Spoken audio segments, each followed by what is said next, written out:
अच्छा सिर्फ अभी के लिए ना 1 मिनट के लिए आ जाओ। मैंने ज्वाइन करना शुरू कर दिया है तो 1 मिनट के लिए ना आप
अस्सलाम वालेकुम। जस्ट ये बता दें कि मेरी आवाज़ आ रही है आप लोगों को? वलीद भाई आ रही है आवाज़ मेरी?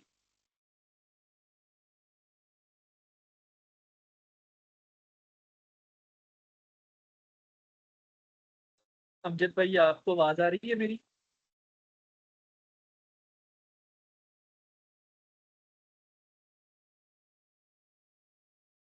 वर्दा आपको आवाज़ आ रही है मेरी? आई थिंक कि आप लोगों को आवाज़ नहीं आ रही, मेरा ही कोई इशू है।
Assalamualaikum everyone.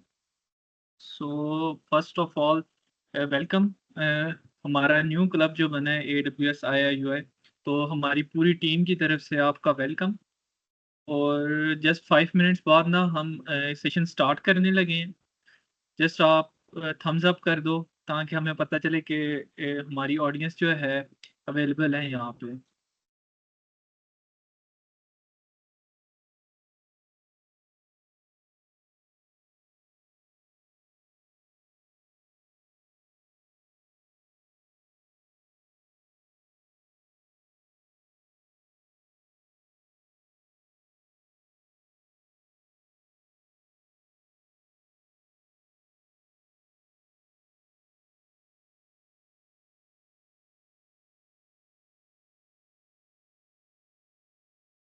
और अगर किसी का कोई क्वेश्चन वगैरह होता है ड्यूरिंग दिस सेशन, चैट का ऑप्शन अवेलेबल है।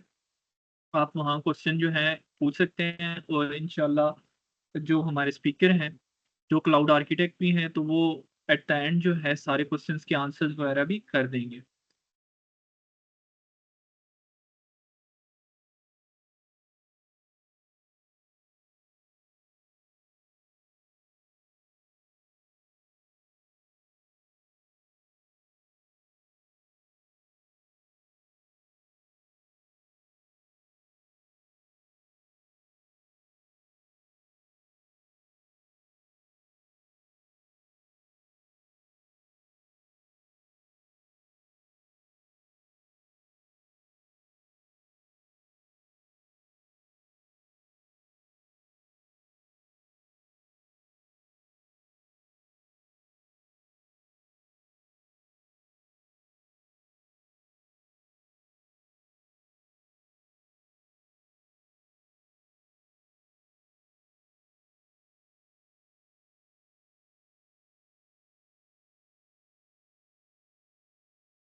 अस्सलाम वालेकुम एवरीवन।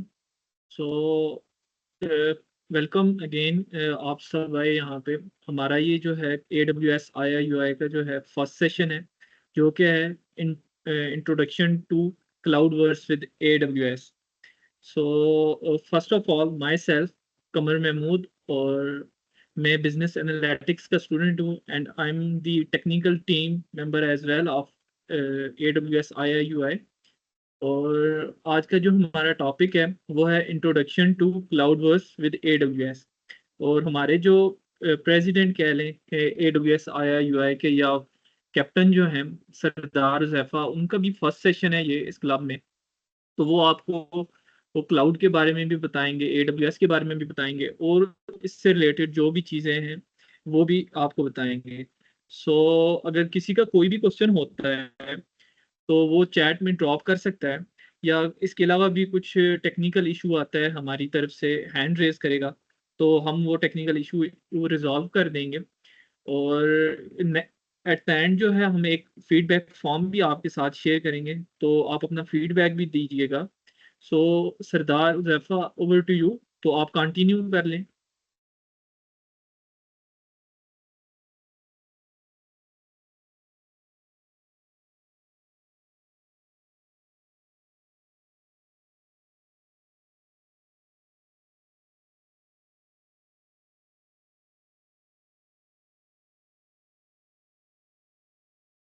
आई थिंक हुज़ैफा आपका माइक ऑफ है, सो प्लीज़ कंटिन्यू करें आप। अस्सलाम वालेकुम। अब आवाज़ आ रही है मेरी? वालेकुम अस्सलाम Huzaifa, you are Audible.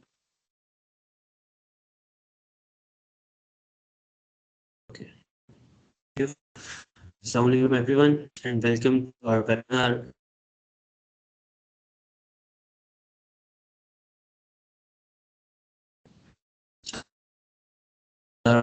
AWS Cloud Captain from International University Nova, and I'm AWS Certified Solutions Architect Associate. Now to the cloud, its name is, as its name indicates, into the cloudverse and with AWS. So let's start our topic. So what is AWS cloud computing? First of all, we have to understand what is a cloud. So मैं एक scenario suppose करते हैं कि हमारे पास क्या होता है कि जब कोई भी एक एप्लीकेशन डेवलप हो जाती है तो उसके बाद क्या होता है, हमने उसे डिप्लॉय करना होता है। अब डिप्लॉय करने के लिए क्या होता है, ट्रेडिशनल मॉडल जो है वो है ऑन प्रेमिसेस मॉडल। अब उसमें होता क्या है कि आपके पास जितने भी डाटा सेंटर्स होते हैं वो आपके अपने बनाए हुए होते हैं, ठीक है।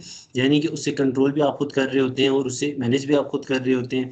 उसमें आपके पास डिफरेंट चीज़ें आ जाती हैं, जिस तरह वहाँ पे सर्वर्स लगाने पड़ते हैं, फिर वहाँ पे स्टोरेज डिवाइसेस होती हैं, फिर उसके बाद इलेक्ट्रिसिटी कोई ऐसा बंदोबस्त करना पड़ता है कि जो 24/7 अवेलेबल हो, और उसके बाद उसकी मेंटेनेंस कॉस्ट है, इस तरह की बहुत ज़्यादा कॉस्ट लग जाती है हमारी। तो उसमें होता क्या है कि हमारे पास बहुत ज़्यादा इतना बजट हमारा होता नहीं है कि जितना बजट उस पे डाटा सेंटर पे लग जाता है। तो बजाय उसके हम क्या करते हैं कि रेंट आउट करते हैं कुछ cloud services different cloud providers से। अब क्लाउड क्या है कि हमें वर्चुअली डिफरेंट सर्विसेज मिल जाती हैं ऑन डिमांड और पे एज यू गो मॉडल पे। अब क्या है कि अब हमने अगर कोई वेबसाइट डिप्लॉय करनी है किसी सर्वर पे, वहाँ पे उसके लिए हमें कुछ भी यूज़ करना है, चाहे वो डाटाबेस हो, चाहे वो और कोई इस आगे कोई स्टोरेज डिवाइसेस वगैरह होगी, चाहे वो कंप्यूट पावर आ गई बेशक, ठीक है। तो उसमें क्या होता है, हमारे पास हम लोग वो सर्विसेज यूज़ करते हैं, ठीक है, कंपनी से रेंट आउट करके, और पे एज यू गो मॉडल पे, ठीक है। यानी कि जितना आप यूज़ करते हैं उतना आपने पे करना होता है। और इससे होता क्या है कि हमें किसी भी टाइम पे जितने भी रिसोर्सेज चाहिए हो, ठीक है, स्केलिंग जितनी भी हम उसकी कम ज़्यादा करना चाहे हम कर सकते हैं, ठीक है। और ये ही है क्लाउड कंप्यूटिंग। अब AWS क्लाउड क्या है? AWS इटसेल्फ क्लाउड प्रोवाइडर है, ठीक है। और इस टाइम पे all over the world number 1 market place जो चल रही है क्लाउड सर्विसेज प्रोवाइड करने में, वो सिर्फ और सिर्फ AWS ही है। अच्छा, हमारे पास कुछ थोड़ा सा डिफरेंस है क्लाउड और ऑन प्रेमिस में। ऑन प्रेमिसेस में अब होता क्या था कि जो ऑन प्रेमिसेस था उसमें हमारा बजट बहुत ज़्यादा लग रहा था और हॉरिजेंटल स्केलेबल नहीं था, हॉरिजेंटल स्केलेबल था। अब उसमें होता क्या है कि हमने कोई भी, अब अगर हमें कोई भी कंप्यूटिंग रिसोर्सेज ज़्यादा ज़रूरत पड़ चुके हैं तो उसमें हम करते क्या है कि हम लोग, लेट सपोज पहले हमारे पास एक लैपटॉप है, हमने वो लैपटॉप लगाया हुआ है, लेकिन हमें और ज़्यादा उसमें प्रोसेसिंग पावर हमें और ज़्यादा ज़रूरत पड़ गई है, या कोई स्टोरेज पावर कोई और बहुत ज़्यादा ज़रूरत पड़ गई है। उसके लिए हम क्या करेंगे कि अब हम लोग इसके अंदर, क्योंकि इसका प्रोसेसर, इसकी स्टोरेज पहले से बिल्ट इन है, तो उसके लिए हमें करना क्या पड़ेगा, एक और लैपटॉप लाना पड़ेगा, उससे भी कनेक्ट करना पड़ेगा और उसके रिसोर्सेज यूज़ करने पड़ेंगे। तो इसे हम कहते हैं हॉरिजॉन्टल स्केलिंग। अब हमारे पास दो स्केलिंग्स होती हैं, एक होती है हॉरिजेंटल, एक होता है वर्टिकल। हॉरिजेंटल में हम लोग क्या करते हैं कि हॉरिजेंटल स्केलिंग में आपके पास एक होता है, एक कोई भी डिवाइस है, उसके साथ हमने उसी तरह की और डिवाइसेस लानी होती हैं। जिस तरह कोई एक लैपटॉप है, उसके साथ उसी तरह के लैपटॉप्स लाने होंगे और उन्हें कनेक्ट करना होगा। जबकि वर्टिकल स्केलिंग में क्या होता है कि वर्टिकल स्केलिंग में आपके रिसोर्सेज को इंक्रीज कर किया जाता है। जैसे एक लैपटॉप है, इसका जो भी प्रोसेसर है, इस पे हम लोग प्रोसेसर को और इंक्रीज कर देंगे इसी के अंदर। यानी कि आपके पास मशीन एक ही है, लेकिन उसके अंदर क्या हो रहा है कि ज़्यादा से ज़्यादा हमारे पास रिसोर्सेज उसके रिसोर्सेज ज़्यादा से ज़्यादा इंक्रीज कर रहे हैं। और सबसे जो मेन चीज़ आ जाती है वो आ जाती है मेंटेनेंस कॉस्ट। अब क्या होता है, जो मेंटेन करने में जो कॉस्ट आती है, जिस तरह अब कोई भी हमारी एक मशीन, कोई भी एक सर्वर ख़राब हो गया तो क्या होगा, हमने, आवाज़ क्लियर है मेरी कमल?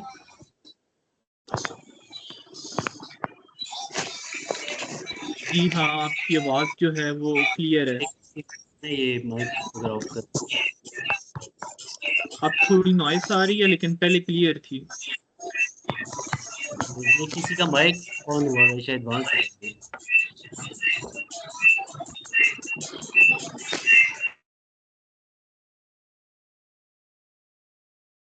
अब आप जो है माइक ऑन कर दें, आपका माइक ऑन नहीं है।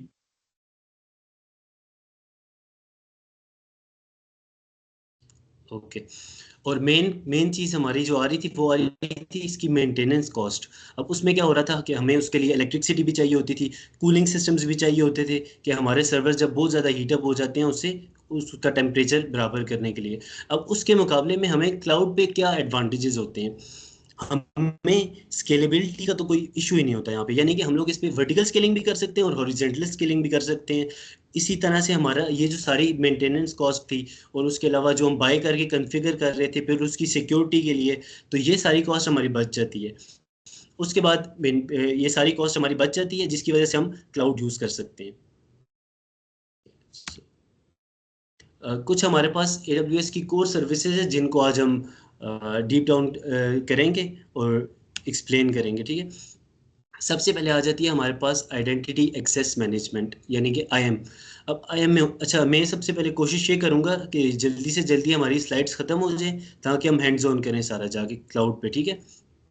अब हमारे पास होता क्या है कि जो IAM सर्विस है, आइडेंटिटी एक्सेस मैनेजमेंट, इसका मेन काम सिर्फ और सिर्फ एक ही होता है कि कोई भी आपने किसी को भी एक्सेस देनी है अपने क्लाउड में काम करने के लिए, तो आप क्या करोगे, IAM यूज़ करोगे।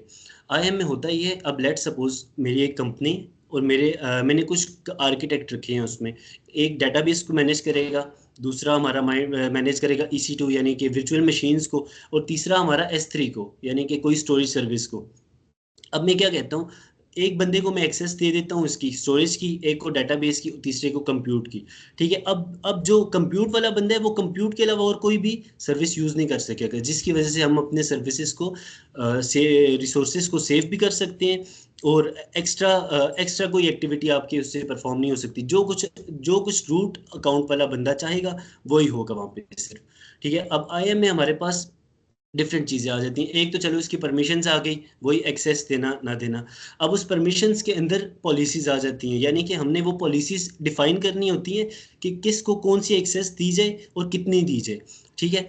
उसके बाद आइडेंटिटीज़ में हमारे पास तीन चीज़ें मेन आ जाती हैं और चौथी क्रेडेंशियल्स भी होता है। उसमें सबसे पहले आ जाता है हमारे पास यूज़र, IAM यूज़र। अब IAM यूज़र क्या होता है, एक स्पेसिफिक यूज़र होता है जिसे हम एक्सेस देते हैं। लेट सपोज हमारे पास सिर्फ और सिर्फ एक ही बंदा है जो हमारा आगे डाटाबेस मैनेज कर रहा है, तो मैं क्या करूँगा, उसको डाटाबेस की एक्सेस दे दूंगा।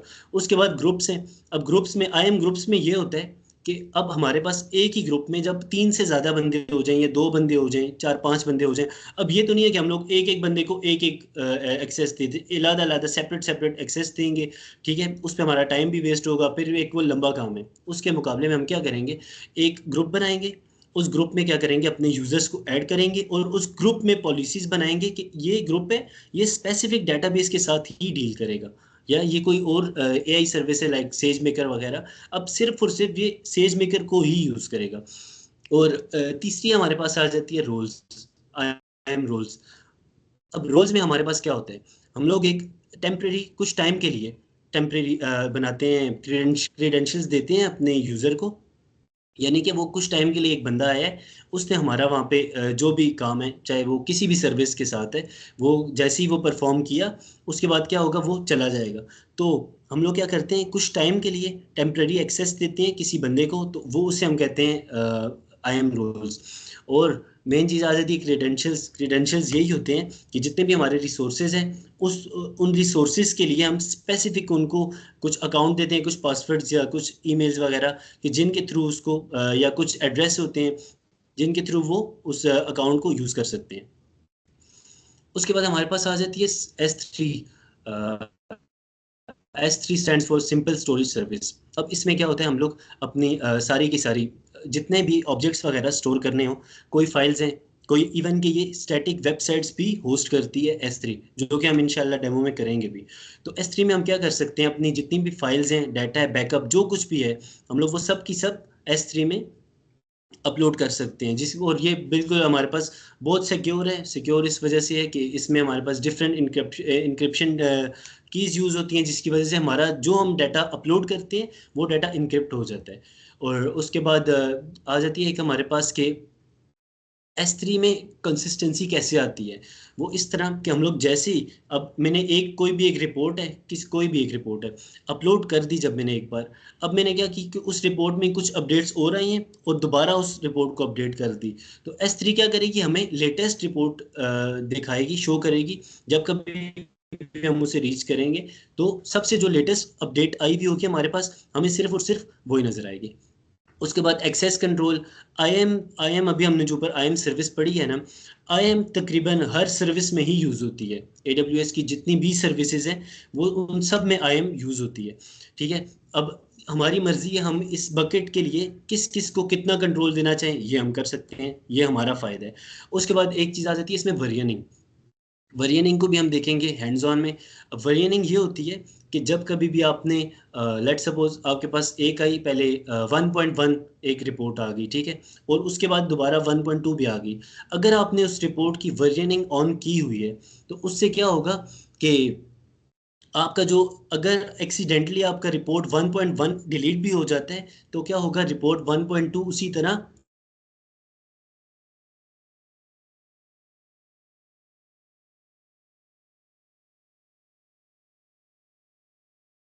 हुज़ैफा, आपकी आवाज़ नहीं आ रही है।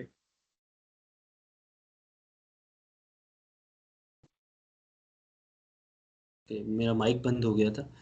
अच्छा, वर्जनिंग में हमारे पास क्या होता है, अगर 1.1 रिपोर्ट डिलीट हो गई है और 1.2 भी हमारे पास डिलीट हो गई है, जब हम उसकी वर्जनिंग ऑन कर लेंगे, तो उसमें क्या होगा कि जो 1.1 है वो डिलीट नहीं होगी, चाहे हम उसे बेशक डिलीट करें अपनी तरफ से, जस्ट उस पर एक मार्क लग जाएगा कि ये डिलीट हुई भी है, लेकिन हमारे पास वो अवेलेबल होगी। ठीक है। तो वर्जनिंग का हमारे पास फ़ायदा ये है कि एक्सीडेंटली अगर हम लोग कोई भी इस तरह की चीज़ डिलीट कर दें जो हमें बाद में चाहिए हो, तो हम क्या करेंगे, उसकी वर्जनिंग ऑन कर देंगे। और एक जो सबसे इम्पोर्टेंट जो फीचर है हमारे पास S3 सिंपल स्टोरेज सर्विस का, इसमें होता ये है कि आपकी, अगर कोई आपके पास, लेट सपोज मैंने ना कोई एक फाइल अपलोड की है और तकरीबन वो कोई 2 साल हो गए वो एक्सेस ही नहीं हुई, तो पहले तो वो हमारे पास एक स्टैंडर्ड स्टोरेज में पड़ी हुई होगी। इसकी डिफरेंट टाइप्स होती हैं S3 की, तो वो एक स्टैंडर्ड में पड़ी हुई होगी, लेकिन स्टैंडर्ड का बिल हमारे पास एज कम्पेयर टू अदर हमारे पास ज़्यादा होगा। तो ये क्या, S3 क्या करती है कि as that have not been accessed, तो फिर क्या करेगी, ये उसको ट्रांसफ़र कर देगी एक टीयर से दूसरी टीयर में। अब दूसरी टीयर कौन सी हो सकती है, ग्लेशियर भी हो सकती है, इस तरह की काफ़ी सारी टीयर्स हैं जिसमें आपका बिल बहुत कम आता है, क्योंकि हम उसे एक्सेस नहीं कर रहे फ्रीक्वेंटली। इस वजह से ये ऑटोमेटिकली अपनी स्टोरेज क्लास चेंज कर लेगी। और उसके बाद हमारे पास एक सर्विस आ जाती है, एक सर्विस हमारे पास आ जाती है VPC, virtual private cloud. It is also known as cloud within a cloud. यानी कि आपको अगर आपको अपना अगर आपको अपना स्पेसिफिक इन्वायरमेंट चाहिए, प्राइवेट इन्वायरमेंट, तो आप क्या करते हो, पहले आप क्लाउड में जाते हो, फिर क्लाउड के अंदर VPC क्रिएट करते हो, यानी वर्चुअल प्राइवेट क्लाउड। अब उस पे उसका सब कुछ आपके पास एक्सेस, सब कुछ आपके पास होता है। आप इस पे सिक्योरिटी क्या लगा रहे हो, कौन कौन इसमें आ सकता है, और आप इसमें अपना क्या क्या रन क्या क्या कर सकते हो, ये सब का सब आप पे डिपेंड करेगा कि आप इसमें इसे क्या IP एड्रेस असाइन करना चाहते हो, उसके बाद फायरवॉल्स आप इसके साथ कैसे लगाना चाहते हो, और अपना आपके जितना भी एक सिस्टम है, लाइक एक ऑन प्रेमिसेस पे आपका सिस्टम पड़ा हुआ है, उसे आपने लेके जाना है दोबारा इस पे वीपीसी पे, क्लाउड पे। तो फिर आप उसके लिए क्या करोगे, सबसे पहले एक वीपीसी बनाओगे, उसको सेट करोगे, एक पूरा का पूरा एक इन्वायरमेंट बनाओगे, और उसके बाद आप अपना जितना भी ऑन प्रेमिसेस पे जो जो कुछ आपका पड़ा हुआ है वो आप ट्रांसफर कर सकते हो अपने क्लाउड में। अब इसके हमारे पास फीचर्स काफ़ी सारे हैं। फ्लो लॉग से हमारे पास ये होता है कि हम लोग जब कभी भी मॉनिटरिंग कर रहे होते हैं क्लाउड वॉच वगैरह में, डिफरेंट सर्विसेज हैं AWS की मॉनिटरिंग के लिए भी। अब उसमें क्या होता है हमारे पास कि जो फ्लो लॉग्स होते हैं, इनसे हमें ये पता चलता है कि इस टाइम पे कौन सा बंदा कौन से रिसोर्सेज यूज़ कर रहा है और कौन से रिसोर्सेज आपस में इंटरकनेक्टेड है, ठीक है। उसके बाद IPM, ये हमारे पास एक टूल होता है जो कि क्या करता है, मैनेज करता है, और एक तो आपका मैनेजमेंट वाला काम होता है सारा, और दूसरा एक्सेस करना होता है किसी भी IP एड्रेस को। तो ये आपका काम ये IPAM करता है। उसके बाद IP एड्रेसिंग असाइन होती है हमें VPC में, ठीक है। और उसके बाद इंग्रेस राउटिंग ये होता है कि हमारे पास जितने भी इनकमिंग ट्रैफिक है इनटू द क्लाउड, ठीक है। यानी कि जो बाहर से, लेट सपोज एक सर्वर है, ठीक है, हमने उसे हम लोग एक वेबसाइट उस होस्ट कर रहे हैं वो सर्वर, अब उस पर जितनी भी ट्रैफिक बाहर से आ रही है ना, हम लोग उसे इनग्रेस ट्रैफिक कहेंगे, ठीक है। अब होता क्या है कि हम लोग राउटिंग टेबल से राउट सेट करते हैं, तो वो ट्रैफिक आएगी किधर से आएगी और कहाँ जाएगी, ठीक है। तो ये हमें एक बहुत बड़ा एडवांटेज है कि हम अपनी मर्जी से, हम अब अगर वहां आते चाहते हैं हम कि एक फायरवॉल लगाएं और इसके अंदर से ट्रैफिक गुजरे, तो उसमें हमें एडवांटेज ये आएगा कि वहां से जैसी ट्रैफिक आएगी हम उसका राउट सेट करेंगे कि पहले ये इस फायरवॉल पे जाए, उसके बाद हमारे पास आए। तो ये है ये इनग्रेस राउटिंग। उसके बाद हमारे पास डिफरेंट होते हैं, एक तो नेकल है, नेटवर्क एक्सेस कंट्रोल लिस्ट, और एक नेटवर्क एक्सेस एनालाइजर, हमें के जो जो पाथ हमने सेट किए हैं उनको एनालाइज करने में हेल्प आउट करता है ये नेटवर्क एक्सेस एनालाइजर। और जो नेकल होता है हमारे पास एक्सेस कंट्रोल लिस्ट, ये एक फायरवॉल होती है जो कि हम लोग अभी हम VPC को ना जब हम क्लाउड पे जाएंगे फिर मैं आपको एक्सप्लेन करूंगा कि ये काम कैसे कर रही है। अब हमारे पास क्या होता है, ये जो एक सबनेट होता है, सबनेट के आगे एक फायरवॉल होती है, उसे डील कर रहा होता है नेकल। यानी कि अब एक हमारे पास कोई भी एक बंदा है, वो हमारे क्लाउड में आ तो गया है, हमारे उसने VPC भी एंटर कर ली है। अब उसके बाद हमारे पास अवेलेबिलिटी जोन्स आते हैं, अवेलेबिलिटी जोन्स के अंदर हमारे पास स्पेसिफिक सबनेट्स आते हैं, ठीक है। अब वो सबनेट से अंदर जाने के लिए आपको यहाँ से गुजरना पड़ता है नेकल से, तो ये हम सेट कर लेते हैं, ये हमारे एक तरह से सिक्योरिटी ग्रुप्स ही होते हैं। और उसके अलावा सिक्योरिटी ग्रुप्स का मेन काम यही होता है कि आपकी ट्रैफिक इस टाइम पे आपकी VPC में कौन आ सकता है कौन नहीं आ सकता, आपकी जो इंस्टेंस है उसमें कौन आ सकता है नहीं आ सकता, और हम लोग किस किस तरीके से आ सकते, लेट सपोज हम SSH कर सकते हैं, पट्टी कर सकते हैं। उसके बाद हमारे पास है HTTP, या कोई भी किसी भी तरीके से अगर हम अपने VPC या इंस्टेंस में आना चाहें हम ये कर सकते हैं, ठीक है। उसके बाद हमारे पास आ जाती है रिलेशनल डेटाबेस सर्विस। अब अमेजोन हमें रिलेशनल डेटाबेस सर्विस भी प्रोवाइड करता है। अब इन सर्विसेज में हमारे पास डिफरेंट डेटाबेसेस होती हैं जिनको जस्ट हम लोगों ने कॉन्फ़िगर नहीं करना होता, जस्ट हमने उन्हें यूज़ करना होता है अपना सेटअप करके। अब होता क्या है कि RDS में हमारे पास डिफरेंट सर्विसेज होती हैं, लाइक अरोरा होती है, और उसके बाद हमारे पास SQL, MySQL, और ये सारी की सारी डेटाबेस होती हैं। हमने क्या करना होता है, उसे अपने बैकएंड के साथ या जिस जिस पर्पज़ के लिए भी हम यूज़ कर रहे हैं उसे कनेक्ट करते हैं उसके साथ, और बस यूज़ करते हैं, और ये फिर वही पे एज यू गो पे हम लोग काम करते रहते हैं। उसके अलावा इसमें एक जो सबसे अच्छा इसका जो फीचर है वो ये भी हो सकता है कि हम इसमें ना SNS सर्विस इंटीग्रेट कर सकते हैं। अब वो क्या होता है, नोटिफिकेशंस होते हैं कि कुछ भी एक एक्टिविटी हुई है तो हमें हमारे ईमेल पे एक नोटिफिकेशन आ जाता है। अच्छा, अब जो मेन सर्विस है, जो कह सकते हैं हम एक कोर सर्विस है AWS की, वो है हमारे पास AWS EC2 इंस्टेंस। ये होता है कि ऐसे में वर्चुअल मशीन्स होती हैं जिन्हें हम रेंट आउट करते हैं क्लाउड पे, और फिर उन्हें हम यूज़ करते हैं क्लाउड पे ही।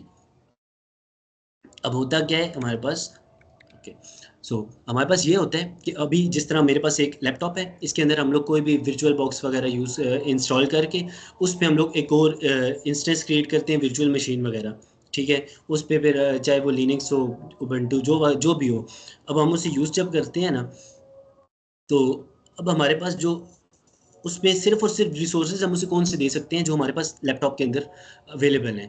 लेट्स सपोज 4 GB रैम है मेरे पास, 2 GB मैंने विंडो को दी हुई है और 2 GB में बस अगर एक्स्ट्रा पड़ी हुई है, एक्स्ट्रा नहीं भी है, तब भी हम लोग विंडोज से फ्री करके स्पेस अपना उस वर्चुअल मशीन को दे सकते हैं। लेकिन वही काम हम लोग कितना इजीली अगर कर सकेंगे, जितनी भी हमें कंप्यूटिंग रिसोर्सेज चाहिए हों, जितने भी स्पेसेस चाहिए हों, तो हम क्या कर सकते हैं कि एक वर्चुअल मशीन क्लाउड पे रेंट आउट करें, 1 हो, 2 हो, 3 हो, जितनी भी करना चाहे, और उस पे फिर काम करें। अब हमारे पास जो EC2 इंस्टेंस होती है, ये होती है वैसे इलास्टिक कंप्यूट क्लाउड, ठीक है।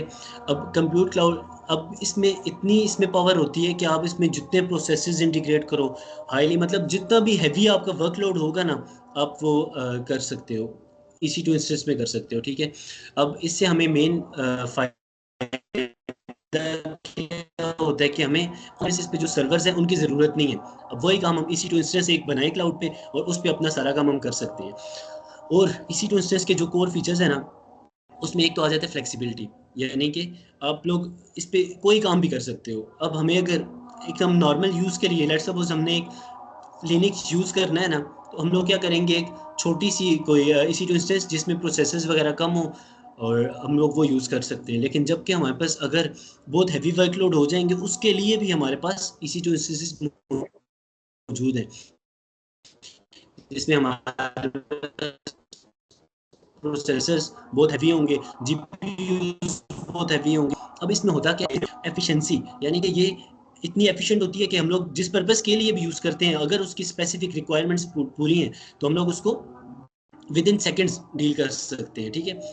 और स्केलेबिलिटी, किसी भी टाइम पे हम वर्टिकल स्केलिंग भी कर सकते हैं, मतलब इसके रिसोर्सेज इंक्रीज भी कर सकते हैं, यानी कि इस पे एक्स्ट्रा रिसोर्सेज लगा सकते हैं। और दूसरी चीज़ ये है कि हम लोग इस पे हॉरिजॉन्टल स्केलिंग भी कर सकते हैं, यानी एट अ टाइम हम लोग डिफरेंट AWS इंस्टेंसेस क्रिएट कर सकते हैं। इसके कुछ की फीचर्स हैं। एक तो EC2 में हमारे पास EC2 सिक्योर इस वजह से है कि हमारे पास सबसे पहले जब भी हम EC2 इंस्टेंस बनाते हैं, उसमें सिक्योरिटी ग्रुप्स भी लगाते हैं, ठीक है। उसके अब कोई भी ट्रैफिक अगर आ रही है, हम चाहते हैं ये ना आए अंदर, तो वो एक लेट सपोज एक जगह से तो आ जाती है, हमारे क्लाउड में एंटर हो जाती है, VPC से भी अंदर आ जाती है। अब आगे जब हमारे EC2 इंस्टेंस तक वो पहुंच जाएगी ना, तो इसमें हमें मेन फ़ायदा क्या होगा कि वो जब EC2 इंस्टेंस पे पहुंचेगी, हमने आगे सिक्योरिटी ग्रुप्स लगाए हुए होंगे, और वो सिक्योरिटी ग्रुप्स की वजह से कोई भी हमारे EC2 इंस्टेंस में नहीं आ नहीं सकेगा। उसके बाद किसी भी टाइम पे हम लोग इसे ऑटो स्केल कर सकते हैं, और फ्लेक्सिबिलिटी, इस पे हम लोग डिफरेंट वर्कलोड्स चला सकते हैं। EC2 की हमारे पास स्पेसिफिक टाइप्स होती हैं, जिसमें हमारे पास जनरल पर्पस भी होती है, computer optimized, memory optimized, storage optimized, GPU instances. अब इसमें हमारे पास क्या होता है, जो जनरल होती है, ये हमारे नॉर्मल जो बेसिक काम होते हैं छोटे मोटे, उसके लिए हम लोग जनरल पर्पस यूज़ कर लेते हैं, ठीक है। इसमें हमारे पास T2 माइक्रो, T3 माइक्रो और T2 लार्ज, इस तरह के डिफरेंट प्रोसेसर्स अवेलेबल होंगे। उसके बाद हमारे पास जब हमें हैवी कंप्यूट चाहिए होता है ना, तो उस टाइम पे हम लोग कंप्यूट ऑप्टिमाइज यूज़ करते हैं, यानी C5 C6 डॉट लार्ज, ये सारे के सारी हमारे पास जो इंस्टेंसेस है ना, इंस्टेंसेस की जो टाइप्स हैं, ये हमें हैवी कंप्यूट के लिए चाहिए, कंप्यूटिंग पावर के लिए चाहिए होती हैं। और जब हमें मेमोरी या स्टोरेज ज़्यादा चाहिए हो, लेट्स सपोज हमें बहुत ज़्यादा स्टोरेज ज़रूरत पड़ रही है डाटा बेसिस वगैरह के लिए, तो उस टाइम हम लोग यूज़ कर सकते हैं R5 या X1। इसी तरह I3 और D2 भी हैं, और भी काफ़ी सारी हैं। और उसके बाद जब हम लोग हमारे जब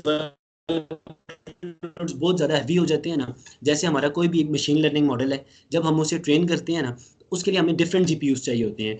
और GPUs इस टाइम पे पाकिस्तान में तकरीबन 3 से 4 लाख का सिर्फ 1 GPU है, जबकि हमें AI और ML मॉडल ट्रेन करने के लिए ना, हमें 4 5 6 मतलब बहुत ज़्यादा GPUs चाहिए होते हैं।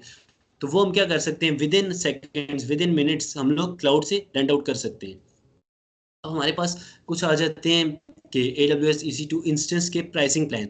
अब प्लान्स में ये होता है कि on demand, spot, reserve, savings, ये 4 हमारे बेसिक होते हैं। ऑन डिमांड तो ये होता है कि जिस तरह हम लोगों ने जनरल पर्पस यूज़ की, बैलेंस CPU हुआ इसमें नॉर्मल अपने कामों के लिए, ये तो सबसे इजी होता है। उसके बाद हमारे पास एक चीज़ आ जाती है स्पॉट इंस्टेंसेस।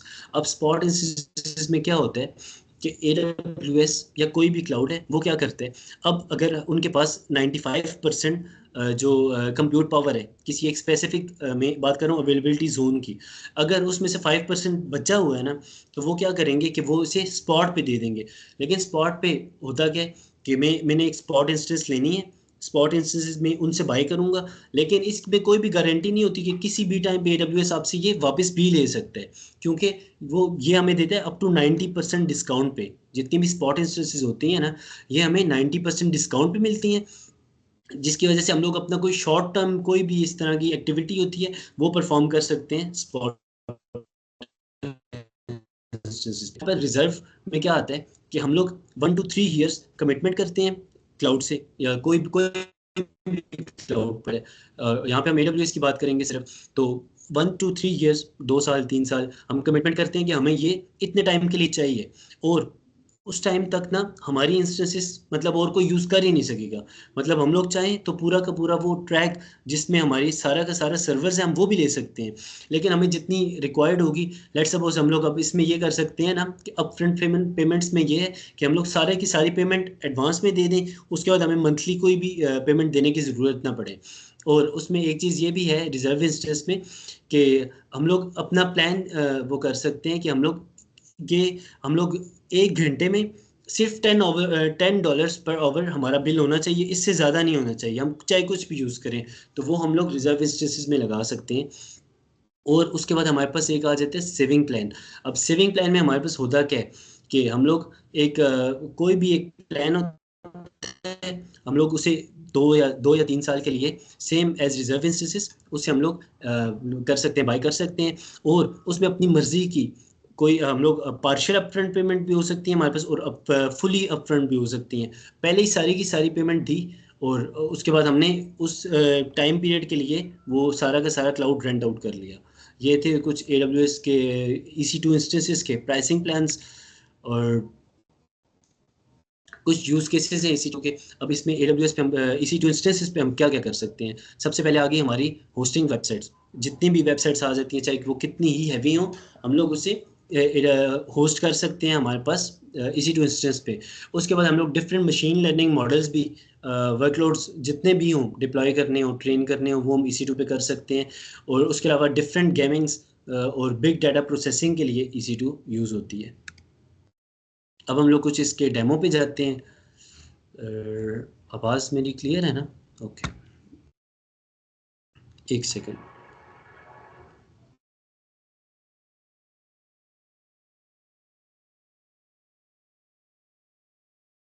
अब हम लोग जाते हैं अपने EC2 के डेमो पे कि हम लोग EC2 इंस्टेंस क्रिएट कैसे कर सकते हैं। ठीक है, ये हमारा आ गया इस टाइम पे कंसोल AWS में। अच्छा, AWS में ना आपको मैं कुछ चीज़ें बताता चलूँ कि AWS में आप सबसे पहले आप एक अपना फ्री टियर अकाउंट बना सकते हैं। उसके लिए आपको जस्ट आपका ATM कार्ड चाहिए होगा, और ATM उस पर डालेंगे, उससे कोई भी अमाउंट $1 भी नहीं कटेगी। लेकिन आपको 1 साल के लिए आपको फ्री टियर मिल जाएगा, जिसमें 750 राउंड अबाउट 750 आवर्स तक आप EC2 इंस्टेंस भी यूज़ कर सकते हो, और आपको ना क्रेडिट्स मिल जाते हैं, जहाँ पे आप ना कोई भी एक नया बंदा है तो वो अपनी प्रैक्टिस कर सकते हैं। तो प्रेफर यही करूँगा मैं आप सबको कि आप सब अपना फ्री टियर अकाउंट बनाएं, अगर आपने यूज़ करना है क्लाउड या कोई भी। इस टाइम पे असल में क्लाउड एक वाइड ऐसी फील्ड है तो जिससे हमने जितने ओवरऑल जितनी भी फील्ड्स हैं ना, सब ने सीखना लाजमी है। चाहे अगर हम कोई एक मशीन लर्निंग इंजीनियर है ना, तो उसे ये पता होना चाहिए कि हमने अपने मॉडल्स को डिप्लॉय क्लाउड पे कैसे करना है। उसके अलावा कोई भी एक डेवलपर है, उसे भी ये पता होना चाहिए कि अगर मैं कोई एक वेबसाइट है, कोई एक एप्लीकेशन है, मैं उसे जब डेवलप कर रहा हूँ, तो वो वही काम अगर मैं ऑन प्रेमिसेस के बजाय सारा क्लाउड पे करना चाहूँ तो मैं कैसे कर सकता हूँ। और इसी तरह डाटाबेस इंजीनियर जो भी हों, उन सबको क्लाउड की बहुत ज़रूरत है।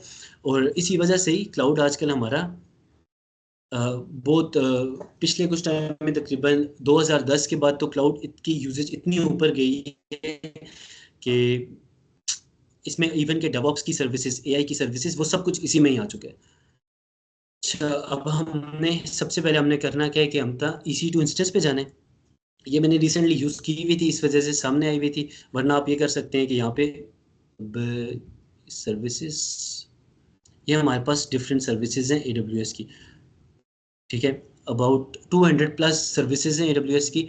अगर हम लोग यहाँ पे भी EC2 लिखें तो हमारे पास EC2 आ जाएगा, ठीक है। EC2 का डैशबोर्ड आ गया। ओके, अब हमने क्या करना है, एक EC2 इंस्टेंस क्रिएट करनी है ना। तो सबसे पहले हम इंस्टेंसेस पे गए और यहाँ पे हमारे पास ये लॉन्च इंस्टेंस है, ठीक है। सबसे पहले हम क्लिक करेंगे इस पे लॉन्च इंस्टेंस। अब हम लोग इस पे कोई भी इसको नाम दे सकते हैं, like my EC2 demo. Okay, और हम लोग डिफरेंट टैग्स भी इस पे लगा सकते हैं। टैग्स इसलिए होता है सिर्फ कि आपकी इंस्टेंस मतलब और अच्छे तरीके से आप पहचानी जाए, थोड़ी खूबसूरत लगे बस, और बाकी कोई इसका ख़ास फ़ायदा नहीं है टैग्स का, ठीक है। अब हम लोगों के पास आ जाते हैं कि ऑपरेटिंग सिस्टम। अब ऑपरेटिंग सिस्टम हम लोग यूज़ कौन सा करना चाह रहे हैं, तो हम लोग यहाँ पे अमेजॉन लिनक्स भी कर सकते हैं, उबंटू भी कर सकते हैं। तो I prefer to go with Ubuntu. और हाँ जी, अब हमारे पास जो AMI है उसमें डिफरेंट हमारे पास आ जाती हैं इमेजेस। अब AMI हमारे पास क्या होता है, AMI का हमारे पास ये है ना कि हमारे पास ऑलरेडी प्री कन्फिगर इंस्टेंसेस होती हैं। तो वो इंस्टेंसेस करती है कि हम लोगों के पास कोई भी डेवलपर है या कोई भी आर्किटेक्ट है, उसने पहले एक इंस्टेंस पे काम किया है, तो वो क्या करेगा, वो इंस्टेंस बना के मार्केट प्लेस में अपलोड कर देगा और वहाँ से हमें इजीली ये मिल सकती हैं, ठीक है। ये हमारे पास इसकी मार्केट प्लेस है, यहाँ से हम जाके इंस्टेंसेस और भी हम लोग AMIs देख सकते हैं, मशीन इमेजेस। अब उसके बाद हम लोग यहाँ पे देख लेते हैं कि हमने कौन सा, अब मैंने फ्री टियर अकाउंट, ये नया अकाउंट बनाया है इस जीमेल पे। तो हम लोग इसमें कोई भी कर सकते हैं, सिलेक्ट कर सकते हैं सर्वर्स अपने उबंटू के। तो हम लोग फिलहाल फ्री टियर के साथ ही जाएंगे, ठीक है। कि बस, ठीक है। अब हमारे पास कौन सी उबंटू सर्वर आ गया, 24.04। उसके बाद हमारे पास आ गया ये इसका डिस्क्रिप्शन।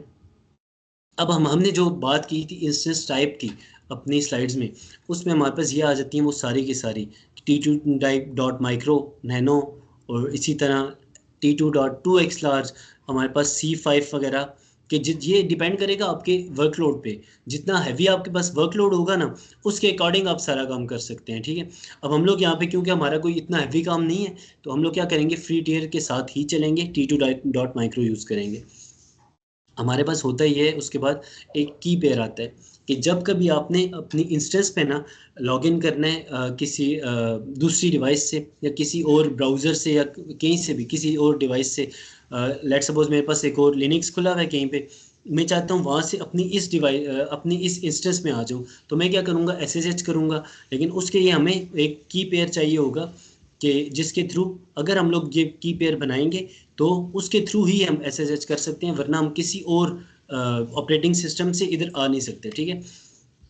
अब यहाँ पे मैंने पहले का बनाया हुआ है, वरना अगर आप दोबारा क्रिएट करना चाहें ना, तो इसमें आप किस तरह कर सकते हैं, क्रिएट न्यू पेयर, और कोई भी आ सकता है डेमो पेयर, सॉरी,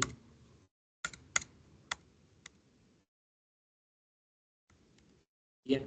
अगर आप लोग यूज़ कर रहे हैं कोई ऑपरेटिंग सिस्टम जिसमें आपकी विंडोज़ 7 से ऊपर है, फिर तो आप .pem यूज़ करेंगे ओपन SSH के लिए, और पुटी के लिए आप ये करेंगे कि .ppk फाइल। ये तब आप यूज़ करते हैं ना कि जब आपके पास विंडोज 7 है या विंडोज 7 से कोई दूसरी विंडो है, ठीक है। अभी फ़िलहाल एक हम और क्रिएट कर देते हैं, ओके, और ये ऑटोमेटिकली हमारे पास डाउनलोड भी हो गया है, ठीक है। डेमो की पेयर, अब हम लोग इस पे कोई भी लगा सकते हैं की पेयर। एक पहले का मेरे पास बना हुआ था प्री कॉन्फ़िगर, एक तो ये भी है, और दूसरा हमारे पास है डेमो की पेयर। अब हम इसके साथ चलते हैं। उसके बाद हमारे पास नेटवर्क सेटिंग में डिफरेंट चीज़ें आ जाती हैं। अब जो मैं VPC की बात कर रहा था ना, एक तो वो VPC होती है जो हमने खुद बनानी होती है, खुद, ठीक है, कॉन्फ़िगर करनी होती है। एक हमारे पास पहले से एक डिफ़ॉल्ट VPC बनी हुई होती है क्लाउड में, जिसे हम फिलहाल यूज़ करके अपना सारा काम कर सकते हैं। उसके बाद सबनेट्स भी हमारे पास आ सकते हैं, या फिलहाल तो हम लोग कोई भी सबनेट चाहे हम लोग इस पर लगा सकते हैं। ये भी डिफ़ॉल्ट होते हैं सबनेट शुरू में, लेकिन जब आप अपनी VPC क्रिएट करते हो उस टाइम आपको अपना सबनेट्स भी अपने बनाने पड़ते हैं, उस पर राउटिंग टेबल भी खुद सेट करना होता है, सारा का सारा काम आपने खुद ही करना होता है। अब हमारे पास अब उसके बाद हमारे पास मेन चीज़ आ गई है फायरवॉल, यानी कि सिक्योरिटी ग्रुप्स। अभी मैंने बताया था कि सिक्योरिटी ग्रुप्स में ये होता है कि हमारे पास कोई भी ट्रैफिक है ना, उसने आपके इंस्टेंस के अंदर आपके सर्वर में कैसे जा सकता है वो जब तक आप उसे अलाउ करोगे किसी भी चैनल के थ्रू, चाहे आप चाहते हो SSH करे या वो HTTPS के थ्रू आए, ठीक है, या वो HTTP के थ्रू को यूज़ करके इस प्रोटोकॉल को यूज़ करके आए, उसके लिए आपने क्या करना होगा, इसको अलाउ करना होगा। फिलहाल हम SSH को करते हैं डिसेबल, सॉरी अनसेलेक्ट करते हैं, और उसके बाद हम जाते हैं कॉन्फ़िगर स्टोरेज पे। अब हमारे पास जो फ्री टियर अकाउंट होता है उसमें हमारे पास अप टू 30 GBs ये हमारे पास फ्री में अवेलेबल होता है। यानी कि अभी इसकी 8 GB है ना, तो हम सॉरी इसका साइज़ अभी 8 है, तो अब GP3 में हम लोग SSD स्टैंडर्ड पे करके इसको हम लोग अप टू 30 तक लेके जा सकते हैं। लेकिन अभी हमने इतना कोई हैवी काम नहीं करना, अगेन जस्ट एक डेमो है, तो हम लोग इसको कर लेते हैं 10, ठीक है। और उसके बाद हमारे पास आ गई एडवांस डिटेल, फ़िलहाल हम इसमें भी नहीं जाएंगे, चलिए इससे देख लेते हैं। इसमें हमारे पास डिफरेंट चीज़ें आती हैं, ये बाद में देखते हैं, बहुत पे ज़्यादा हो जाए। अब यूज़र डाटा में हम ये कर सकते हैं ना कि हम लोग जब कभी हमारा सर्वर रन हो तो वो कोई भी स्क्रिप्ट शो करे कि यार यहाँ पे ये वाली स्क्रिप्ट आनी चाहिए, कुछ भी इस तरह का काम, ठीक है, तो वो हम यूज़र डाटा में डाल के, इसमें यूज़र डाटा में हम लोग क्या करेंगे कि वो अपाची सर्वर या nginx वगैरह कोई भी सर्वर है उसको उसमें डाउनलोड भी करेगा उसको, और फिर उसे इंस्टॉल भी करेगा, वो सारी की सारी स्क्रिप्ट इधर आ जाती है। लेकिन फ़िलहाल हमें उसकी भी ऐसे ज़रूरत नहीं है। अब हमने लॉन्च कर दी इंस्टेंस और tags, we don't want any tag, okay instance कर दो। ये हमारे पास इंस्टेंस हमारी क्रिएट होगी। जस्ट ये तकरीबन 2 मिनट लेती है, और उन 2 मिनट में ये होता है कि हेल्थ चेक्स वगैरह एक बार चेक हो जाए, उसके बाद क्या होता है, चल जाती है। अब हमारे पास रनिंग में आ तो गई है, अब ये इनिशियलाइज़ हो रही है, हम लोग थोड़ा सा वेट करते हैं इसके लिए।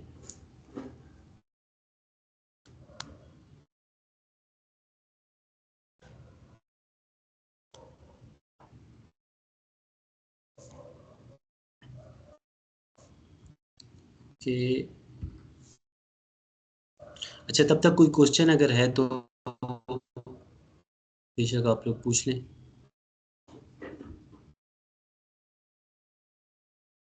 अगर किसी का कोई भी क्वेश्चन है आप माइक ऑन कर लें और क्वेश्चन पूछ सकते हैं।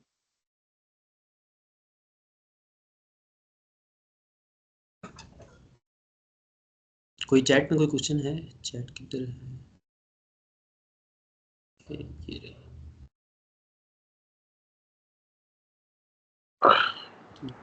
अस्सलाम वालेकुम। जी वालेकुम सलाम।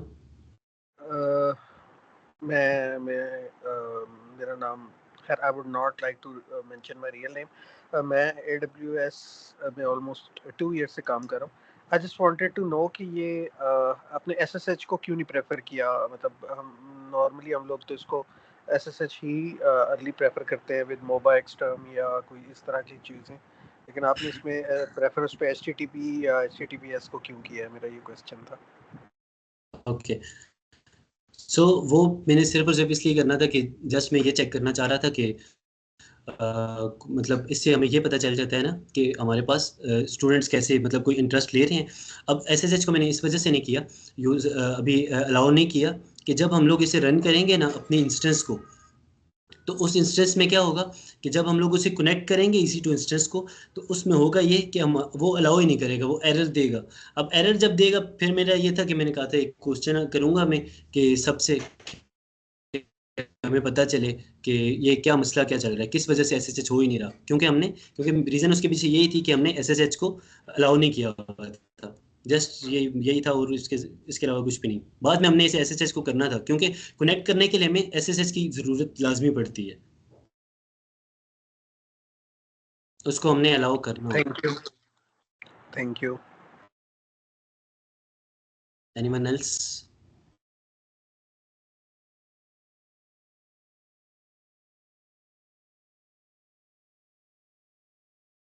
अगर किसी का और कोई क्वेश्चन है तो just okay, turn on your mic और आप कोई भी क्वेश्चन पूछ सकते हो उज़ैफा भाई से।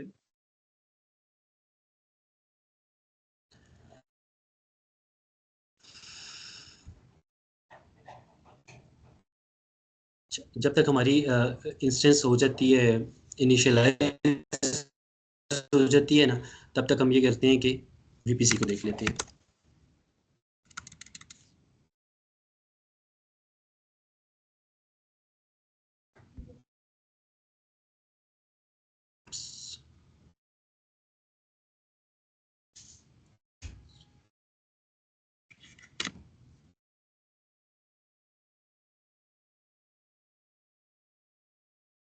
एक सेकेंड।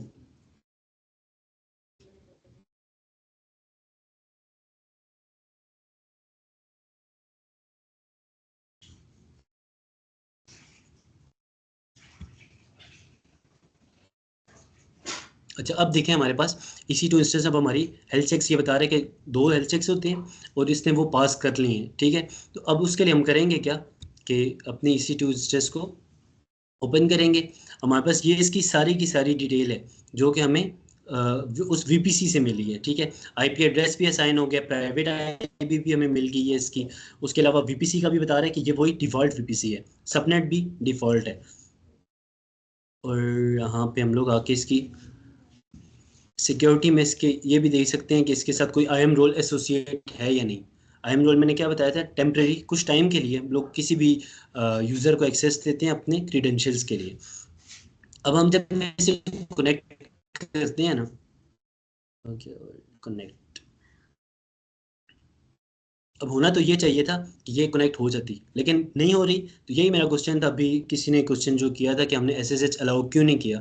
अब ये देखिए हमारे पास error establishing SSH connection to your instance. तो फिर अब हम क्या कर सकते हैं, अब हम वापस जाएंगे इंस्टेंस पे, वहाँ से हम जाएंगे इसकी सिक्योरिटी पे, और ये इसके सिक्योरिटी ग्रुप्स हैं, ठीक है। हमने जो परमिशंस दी थी ना HTTP की और HTTPS की, ठीक है, तो वो हमारे असल में वो सिक्योरिटी ग्रुप ही था, वो हमारी फाइल वाली थी। यहाँ से हम एडिट करेंगे इनबाउंड रूल्स को। ओके, देखें अब HTTP भी हमने अलाउ किया हुआ और HTTPS भी। अब हम लोग जब करेंगे इधर SSH, ये हमारा SSH आ गया, एनीवेयर, सेव रूल्स। अब हमने क्या किया है, उसको SSH की भी परमिशन अलाउ कर दी है। अब जब हम अपनी EC2 पे जाएंगे ना, इंस्टेंस और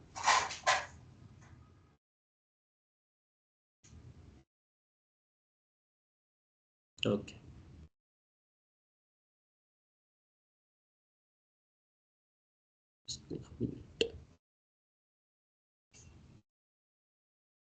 अब देखें जब हमने इस SSH को अलाउ कर दी है तो उसके बाद क्या हुआ, हमारे पास ये ओपन हो जाएगी। अब थोड़ा सा टाइम लगाती है, हाँ सही है।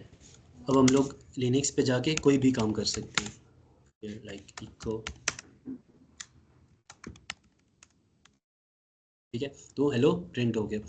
अब हम लोग कोई भी इसमें कोई हमने सर्वर यहाँ पे अपना कोई भी इंस्टॉल करना है, चाहे अपाची है, Nginx है, वो सारा काम हम इधर कर सकते हैं। और कोई भी हमारी जो वेब एप्लीकेशन वगैरह है वो सब की सब यहाँ पे डिप्लॉय कर सकते हैं। ये हमारा इट इज़ सो इजी, बस थोड़ा सा देखना पड़ता है, थोड़ी सी चीज़ें समझ नहीं होती हैं, और आप लोग कुछ मिनट्स के अंदर अंदर क्लाउड पे चाहे जितने रिसोर्सेज भी चाहें आप लोग कर सकते हैं, यूज़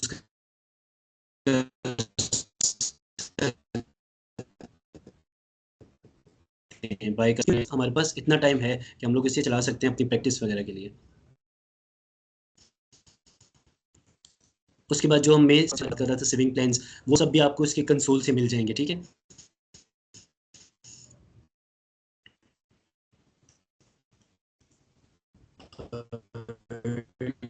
ये इसके अगर हम लोग कोई एक्स्ट्रा वॉल्यूम्स वगैरह लगाना चाहते हैं अपनी इंस्टेंस के साथ, लाइक एक्स्ट्रा स्टोरेज, जो मैं पहले बात कर रहा था वर्टिकल स्केलिंग, हम तो वॉल्यूम्स एसोसिएट करते हैं किसी, और लोड बैलेंसर्स हमारे इसमें लोड बैलेंसर्स का जस्ट काम ये होता है कि हमारे पास लेट सपोज 5 EC2 इंस्टेंसेस हमने बनाई हुई हैं हाई अवेलेबिलिटी के लिए, ठीक है। तो अब लोड बैलेंसर जब हम कॉन्फ़िगर करेंगे ना, इसका काम सिर्फ ये होगा कि जो भी ट्रैफिक आ रही है ना उनको डिवाइड कर दे। अब हम 5 इंस्टेंसेस को अगर यूज करें ना तो उन पांचों में 1 2 3 4 5 5 बंदे अगर आ रहे हैं, 5 रिक्वेस्ट आ रही हैं, तो ये एक एक रिक्वेस्ट सबको भेजेगा, ठीक है। ये लोड होता है हमारे पास। और ऑटो स्केलिंग में ये है कि हम लोग अपनी इसी इंस्टेंस को ऑटो स्केलिंग पे जब लगाते हैं, इसमें होता क्या है कि जब जब हमें हैवी वर्कलोड चाहिए होते हैं, उस टाइम हम क्या करते हैं, ये खुद ब खुद हमें कोई मैनुअली कॉन्फ़िगर करने की ज़रूरत नहीं होती। हम लोग एक बार सेटअप करते हैं ऑटो स्केलिंग ग्रुप्स को, और फिर ये क्या करते हैं, आपकी ऑटोमेटिकली ज़्यादा या कम करते जाते हैं रिसोर्सेस को। अगर इसको ज़्यादा इंस्टेंसेस चाहिए, 2 3 से ज़्यादा, ठीक है, तो ये खुद ब खुद इंस्टेंस क्रिएट भी करेगा उसी टाइप की बिल्कुल। और अगर इसे कोई इसके पास एक्स्ट्रा रिसोर्स पड़ा हुआ है जो कि यूज़ में नहीं है, तो उसे ऑटोमेटिकली डिलीट कर देगा, ठीक है। ये हमारे पास EC2 इंस्टेंस थी। और EC2 इंस्टेंस के बारे में कोई क्वेश्चन है किसी का?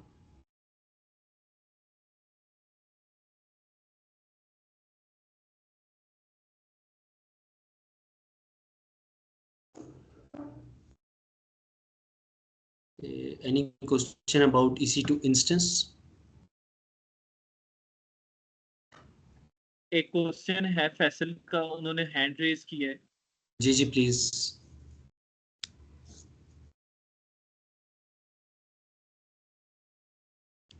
Faisal Faisal I think clear है। ओके। अब हम लोग थोड़ा सा, ये तो थोड़ा सा हमारे पास हैंड्स ऑन था ना EC2 इंस्टेंस का। तो अब हम क्या करते हैं कि IAM की तरफ जाते हैं, कि जो IAM सर्विस थी कि हम लोग किसी भी रिसोर्स के लिए हम लोग एक्सेस कैसे दे सकते हैं, ठीक है।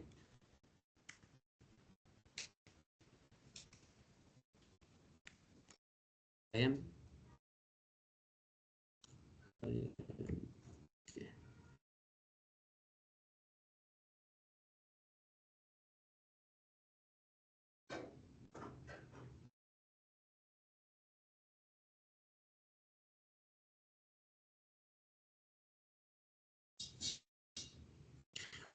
अच्छा, जब मैंने IAM का डैशबोर्ड ओपन किया है ना, तो सबसे पहले तो हमें ये बता देगा इंटरनेट क्यों स्लो हो गया।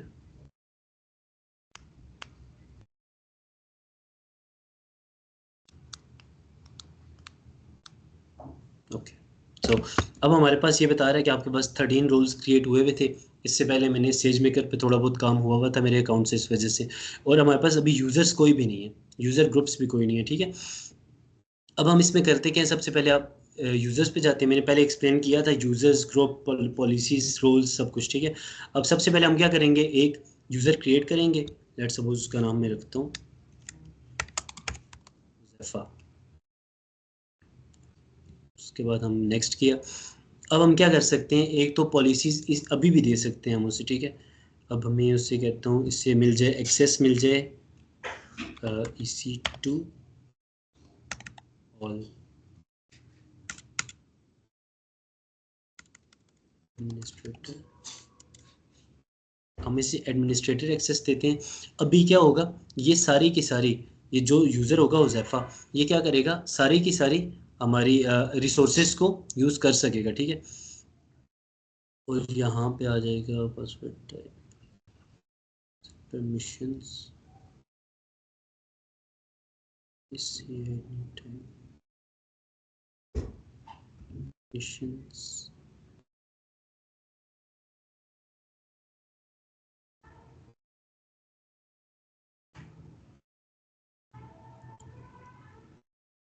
ओके।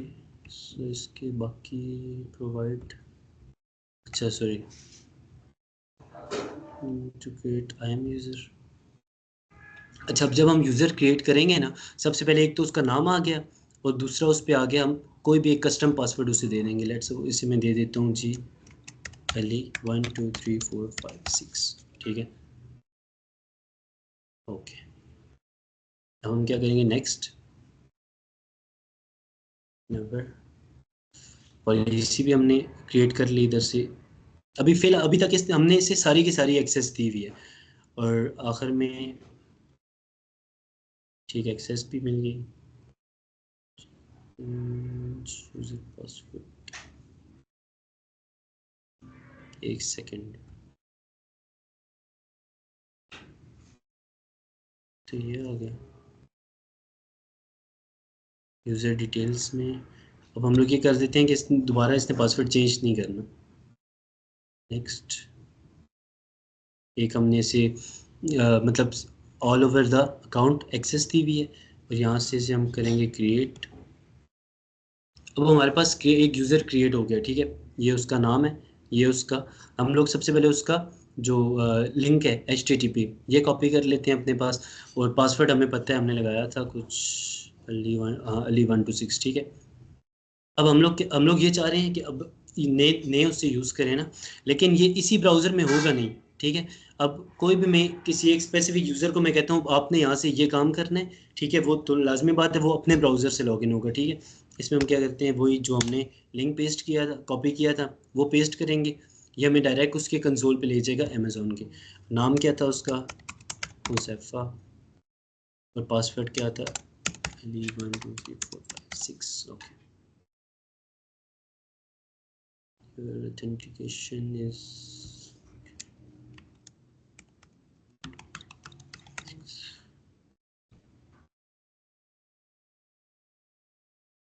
secret authentication, एक सेकंड, कॉपी,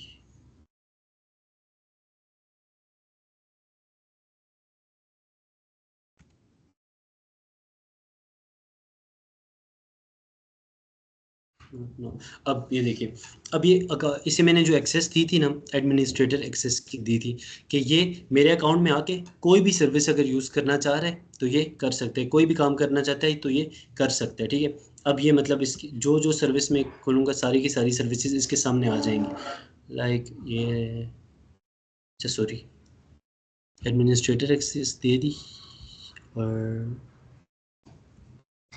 अब मैं ये चाहता हूँ कि अभी इसके पास हमने सिर्फ और सिर्फ एडमिनिस्ट्रेटर एक्सेस दी हुई है, यानी कि ये सिर्फ लॉगिन हो सकेगा। सॉरी मैं थोड़ा सा कंफ्यूज हो गया था।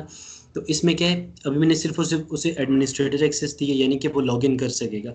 अब मैं चाह रहा हूँ कि यही जो यूज़र है, सबसे पहले हम इधर जाते हैं यूज़र पे। अब हमारे पास एक यूज़र बन चुका है, ठीक है।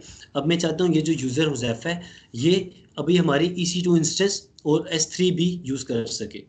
लेकिन पहले आपको ये दिखा देते हैं।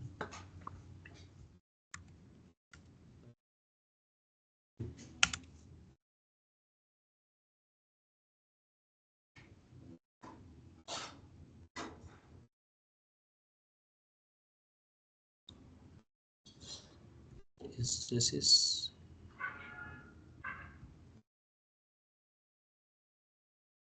okay।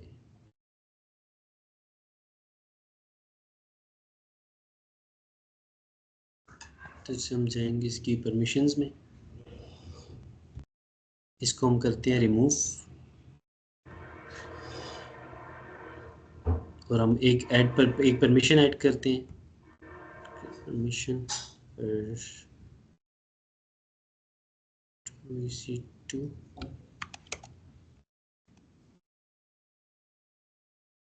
Full access.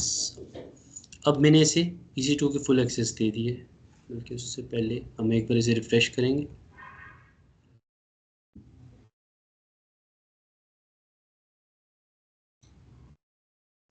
हाँ, अब ये देखें, हमें क्या कह रहा है कि you are not authorized to perform this operation, क्योंकि उससे मैंने एडमिनिस्ट्रेटर एक्सेस ले ली है।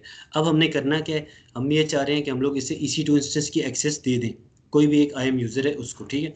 उसके लिए हम क्या करेंगे, फुल एक्सेस दी EC2 इंस्टेंस की और इसे क्रिएट कर दिया और ऐड परमिशंस। अब जैसे ये परमिशन ऐड हो गई है, हम दूसरी तरफ जाएंगे यूज़र्स पे,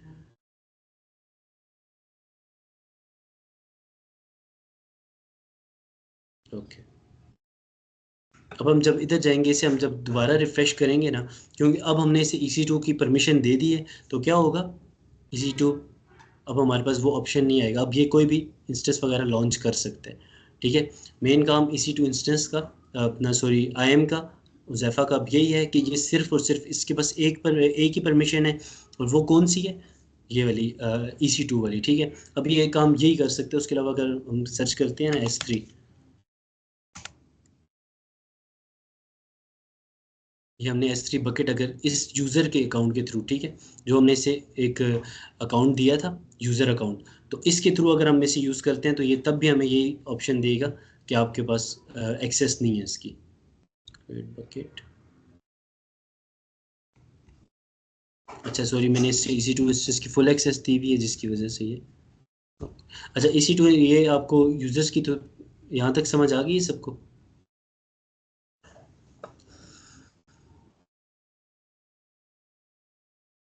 कोई क्वेश्चन है अभी तक?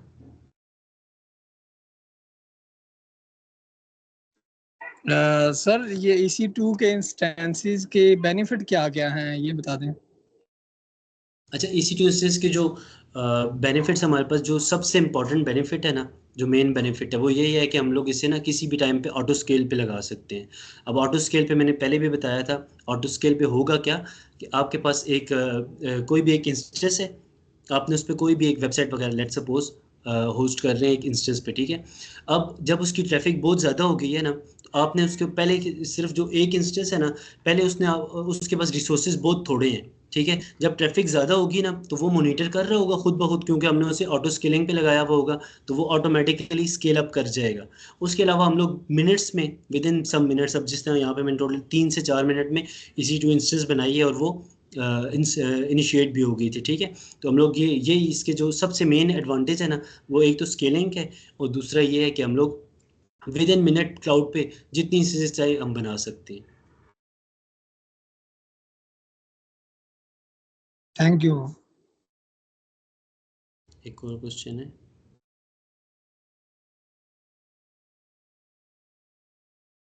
किसी का कोई क़याम क्वेश्चन है तो अब्बासी वो का बोल। क्वेश्चन है। अस्सलाम वालेकुम भाई। वालेकुम अस्सलाम। सर मेरा एक सवाल है कि AWS की अगर हम कोई सर्टिफिकेशन वगैरह करें तो उसके बाद कोई जॉब अपॉर्चुनिटीज इसकी कोई वैसे हैं या क्या, मतलब इसका सीन है जिस तरह और फील्ड्स में जॉब अपॉर्चुनिटीज मिलती हैं इसमें भी इजीली मिल जाती है? डेफिनेटली, सबसे पहला काम तो ये है ना कि आपके पास स्किल्स होनी चाहिए, उसके बाद आप सर्टिफिकेशन पे जाओ। अब बहुत ज़्यादा यहाँ पे लोग ऐसे हैं कि जिनके पास नॉलेज कुछ भी नहीं है और उन्होंने सर्टिफिकेशंस की हुई हैं, सर्टिफिकेशंस हो जाती हैं, इस टाइम पे कोई काम भी मुश्किल नहीं होता।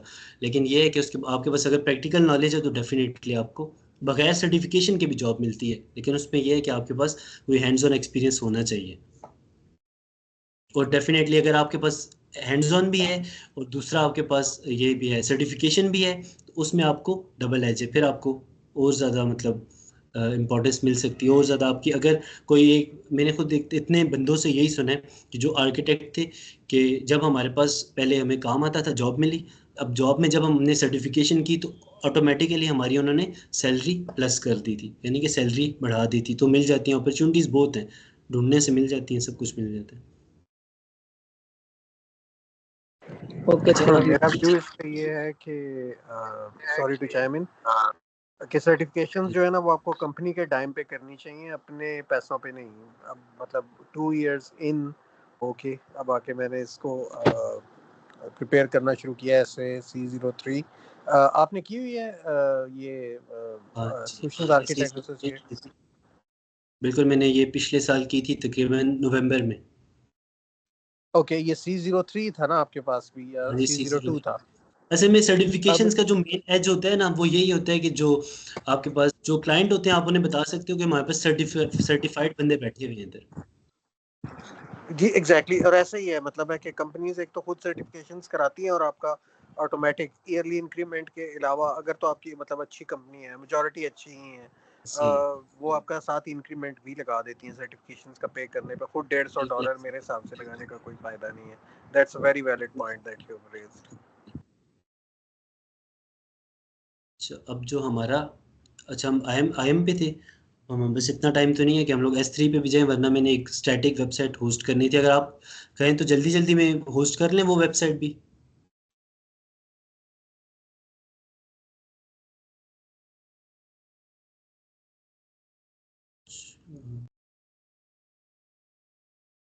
अच्छा सर, एक क्वेश्चन है, जो identity and access management IAM है, इसकी एक्सेस किसके पास होती है?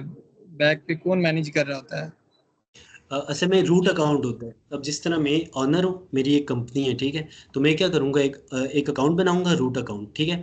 अब मैंने अपने अंडर डिफरेंट आर्किटेक्ट भी हायर किए हुए हैं, कोई एक आर्किटेक्ट है वो डेटाबेस मैनेज कर रहा है, दूसरा आर्किटेक्ट है वो किसी और सर्विस को मैनेज कर रहा है।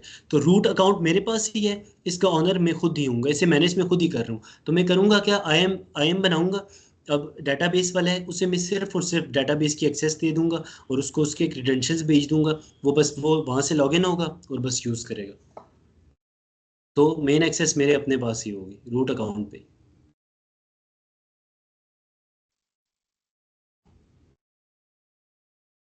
अच्छा, अब इतना टाइम नहीं है कि हम होस्ट कर सकें वेबसाइट, वो इंशाल्लाह आगे कहीं सेशन हुआ तो ज़रूर करेंगे। अब हमारे पास ना इसमें यही आ जाता है कि ग्रुप्स भी आ जाते हैं यूज़र्स के ना। अब हमारे पास अभी तो एक ही यूज़र है, हम लोग ये चाह रहे हैं कि हमारे पास 3 बंदे हों, वो काम एक ही करें, लाइक वो सिर्फ और सिर्फ EC2 का ही काम करें। तो हम उसके लिए क्या करते हैं कि यूज़र ग्रुप्स बना लेते हैं, लाइक ये क्रिएट ग्रुप, और हम कहते हैं फॉर EC2, और हम लोग इसमें ये ऐड कर देते हैं मेंबर, क्योंकि अभी हमारे पास एक ही मेंबर बनना है, और इसको हम लोग फुल एक्सेस दे देते हैं EC2 की।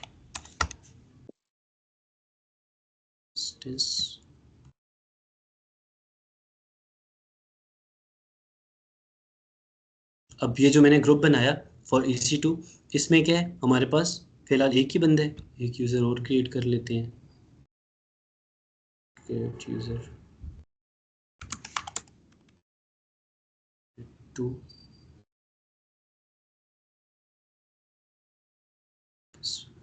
कस्टम 1 2 3 4 5 6।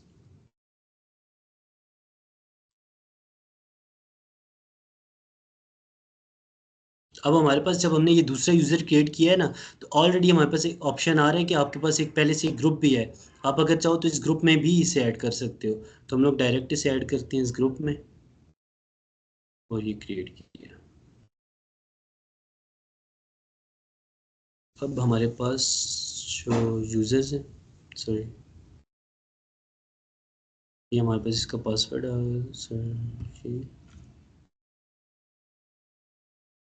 दूसरे टाइप में अगर हम देखते हैं इसे एंटर,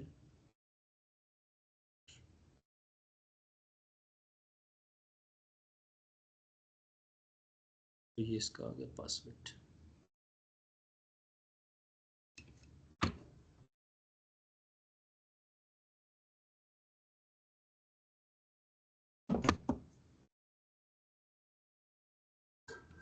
ओके, यहाँ पे हम अगर इसका पासवर्ड भी दे दें,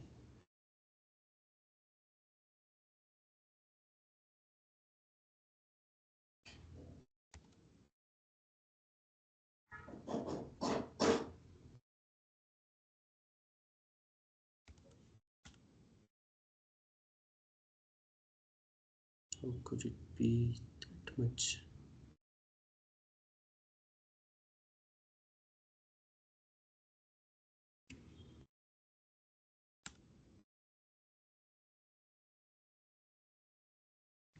अच्छा, यूज़र 2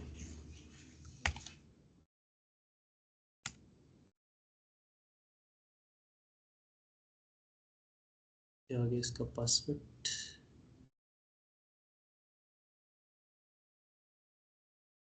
ओके, अब हमारे पास ना, यार बकवास, इसको छोड़ दो बस। हमारे पास अब 2 यूज़र्स बन गए हैं ना। अब इसमें हम लोग क्या करेंगे कि जब यूज़र्स पे जाएंगे हम ना, कंटिन्यू, अब हमारे पास 2 यूज़र्स हैं। अब यूज़र ग्रुप पे जाते हैं हम, यहाँ से इस ग्रुप को जब खोलेंगे तो ये आपको बता रहा है इसके पास 2 यूज़र्स हैं। अब मेन चीज़ ये है, अब अगर हम परमिशन इस ग्रुप को देते हैं ना, अब जिस तरह मैंने इस ग्रुप को पहले से परमिशन दी हुई है कि फुल एक्सेस है इस ग्रुप के पास, अब हम लोग जो जो जितने जितने यूज़र्स हम लोग इसमें ऐड करेंगे ना, उसका हमें फ़ायदा ये होगा कि पहले से हमने ग्रुप को वो परमिशन दी हुई है, बार बार हमें परमिशन देने की ज़रूरत नहीं पड़ेगी सबको। यह IAM यही था। और अब हम आते हैं, अगर कोई और क्वेश्चंस हैं किसी के, चैट में कोई क्वेश्चन है कमर? नहीं, चैट में कोई भी क्वेश्चन नहीं है, और हम जिस सेशन को एंड करने लगे हैं, अगर किसी का कोई भी क्वेश्चन है तो तो काइंडली अपना माइक ऑन कर ले और पूछ ले। जी एक क्वेश्चन है, प्लीज अपना माइक ऑन कर लें आप नलाब। अच्छा हुज़ैफा, बहुत कुछ सीखा होगा। मेरा क्वेश्चन थोड़ा सा एडवांस लेवल का है। आपने रिसोर्सेज कौन से यूज़ किए थे SAC-03 के लिए प्रिपेयर करते हुए? अच्छा, इसमें एक तो सबसे पहला में जो एक एज हुआ था ना इसे प्रिपेयर करते हुए, कि मैंने ये सर्टिफिकेशन की थी नेफ्टेक के थ्रू ना। तो जो खुशकिस्मती कह सकते हैं कि वहाँ पे जो हमें ट्रेनर मिल गए थे ना, तो उनका तकरीबन 4 से 5 साल एक्सपीरियंस था AWS क्लाउड का, और वो खुद भी सर्टिफाइड सॉल्यूशन आर्किटेक्ट ही थे। तो एक तो उन्होंने हमें काफ़ी कुछ सिखा दिया, और दूसरा हमारे पास अगर ऑनलाइन रिसोर्सेज को देखें ना, तो आपने प्रैक्टिस टेस्ट बहुत ज़्यादा यूज़ करने हैं। उसमें आ जाते हैं स्टीफन मैरिक आ जाते हैं, उसके मैंने प्रैक्टिस टेस्ट बहुत ज़्यादा लिए थे और उससे मैंने काफ़ी कुछ सीखा भी था। उसके बाद एडविन कैंट्रेल आ जाता है, उसके रिसोर्सेज भी बहुत अच्छे हैं। मेन चीज़ ये सर्टिफिकेशन के लिए ना, कि आप ज़्यादा से ज़्यादा एक तो कंसेप्ट, चीज़ों का बेसिक कंसेप्ट समझ के ना, फिर आप प्रैक्टिस टेस्ट की तरफ जाएँ। जितने ज़्यादा आप प्रैक्टिस टेस्ट अटेम्प्ट करेंगे ना, उतना आपकी ना बेस स्ट्रॉन्ग होती जाएगी फॉर सर्टिफिकेशन। ठीक है, थैंक यू सो मच। एक और चीज़ आपने इस पे ये जो किया था, इस पे आपने कोई प्रैक्टिस टेस्ट जैसे कोई ट्यूटोरियल डोजो उस तरह को उस पे आपने तो नहीं किया?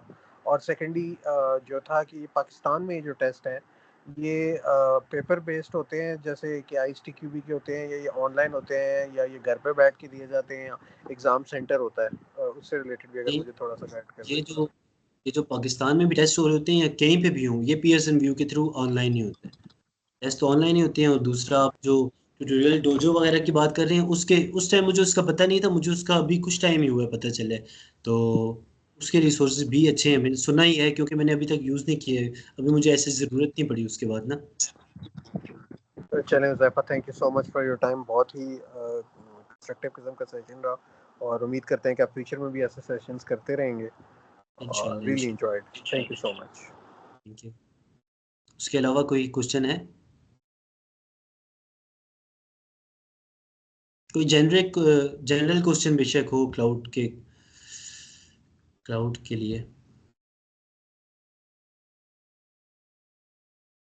अगर किसी का कोई भी क्वेश्चन है तो वो माइक ऑन कर ले और पूछ सकता है। ज़ैफा भाई आप अपना लिंक्डइन भी चैट में ड्रॉप कर दें, वो भी बेस्ट रहेगा, क्योंकि हो सकता है किसी का कोई क्वेश्चन हो, क्योंकि बीच में कुछ लोग होते हैं वो अनकंफर्टेबल होते हैं, तो वो चैट में ज़्यादा बेहतर रहता है। तो वो आपसे लिंक्डइन पे कनेक्ट हो जाएंगे, और क्वेश्चन वगैरह होगा या कुछ गाइडलाइंस वगैरह उन्होंने लेनी हुई तो वो आपको टेक्स्ट कर देंगे। अच्छा, इसमें ये है कि आप मेरी आईडी सर्च कर सकते हैं डायरेक्ट, सिर्फ सरदार हुज़ैफा SARDR ये लिखा हुआ भी है जो नाम, यही आप लिखेंगे तो सबसे ऊपर उसमें आपको मेरा नाम ही नज़र आएगा। तो आप इस तरह कर लें, क्योंकि अब लिंक्डइन तो भी जिससे मैंने लॉग आउट किया हुआ है ना लैपटॉप से। कमर, आपके पास आपके साथ में ऐड हूँ लिंक्डइन पे ना, आप अगर शेयर कर दो। ओके, मैं जो है शेयर करता हूँ ये भी। और ओके। इसके अलावा भी आप AWS IIUI के ग्रुप में ज्वाइन हो जाएं, वहाँ पे आप व्हाट्सएप पे भी इनसे कांटेक्ट कर सकते हो। आप बस वो कर लें। और उसके अलावा अब हो रहा है किसी का कोई क्वेश्चन?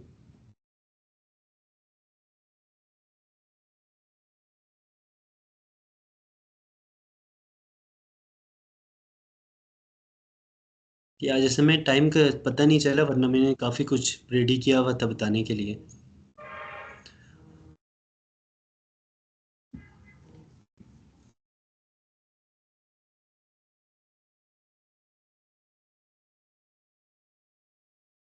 अच्छा, और मेन चीज़ जो है वो आप लोग मीटअप पे लाजमी हमें फॉलो करना। जब आप लोग मीटअप का अपना अपना अकाउंट बेशक बना लें। और कमर, आप बेशक मीटअप का भी ना इंटरनेशनल इस्लामिक यूनिवर्सिटी का जो ग्रुप है वो आप इधर शेयर कर दें, ताकि अगर कोई भी इस तरह का मतलब आपको काफ़ी सारी इन्फॉर्मेशन मिलेगी आपको मीटअप पे हमारे, क्योंकि इंशाअल्लाह ताला भी हम लगातार कंटिन्यूसली ना क्लाउड के इवेंट्स करवाएंगे। तो एक तो उसको आप कर लें, फॉलो कर लें, और साथ में हमें फिर फीडबैक भी दें। ओके, बहुत शुक्रिया आप सबका। सयाम आप ना हमारे व्हाट्सएप का ग्रुप भी यहाँ पे शेयर कर दें चैट में, वो बेस्ट रहेगा। और अमीर हमजा आप भी अगर कर दें तो वो बेस्ट रहेगा ना। तो इसी तरह के इवेंट्स वगैरह जो हैं, स्पेशली वर्कशॉप्स हम अरेंज करेंगे, और इफ़ पॉसिबल तो हम बूट कैंप्स भी अरेंज करेंगे। वो भी उज़ैफ़ा भाई कह रहे थे कि बूट कैंप्स वगैरह अरेंज करेंगे हम। तो आप सब हमारे ग्रुप में आ जाएं ताकि जितनी भी अपडेट्स वगैरह हैं वो आप लोगों को मिलती रहें। और इस सेशन का भी आपको तो मतलब फ़ोटोज़ वगैरह और इसी के साथ रिकॉर्डिंग्स वगैरह मिल जाएंगी, और आप फ़ोटोज़ भी बना लें और अपने लिंक्डइन पे भी शेयर कीजिएगा कि किस तरह लगा आपको हमारा ये सेशन, तो वो बेस्ट रहेगा। और इसके अलावा अगेन किसी का कोई भी क्वेश्चन होता है तो वो पूछ सकता है। ओके, सो आई थिंक के क्वेश्चन है मलाल का, तो आप माइक ऑन कर लें और पूछ लें। अच्छा, क्वेश्चन तो नहीं है।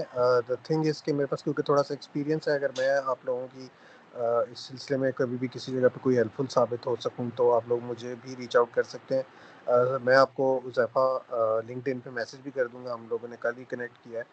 तो इंशाल्लाह अगर आपको कोई मेरी से कोई हेल्प की ज़रूरत पड़ती है तो I will always be there. Thank you so much. बस मुझे मैसेज कर देना आप। उसके अलावा ये है कि अली जी, अली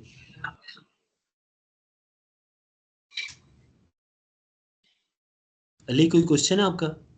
जी अस्सलाम वालेकुम जी, मेरा क्वेश्चन है आपसे ये कि उज़ैफ़ा भाई क्या मुझे बता दीजिए, आपकी मतलब आपने काम भी किया हुआ होगा क्लाउड पे काफ़ी, तो एज़ोर और गूगल क्लाउड और एडब्ल्यूएस में मतलब आप कौन सा बेस्ट लगता है, मतलब अपने पर्सपेक्टिव में बता दीजिए।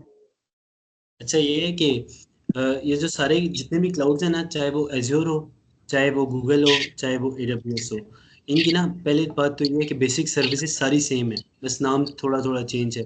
लाइक यहाँ पे EC2 इंस्टेंस है, वहाँ पे शायद एज्योर वर्चुअल मशीन है।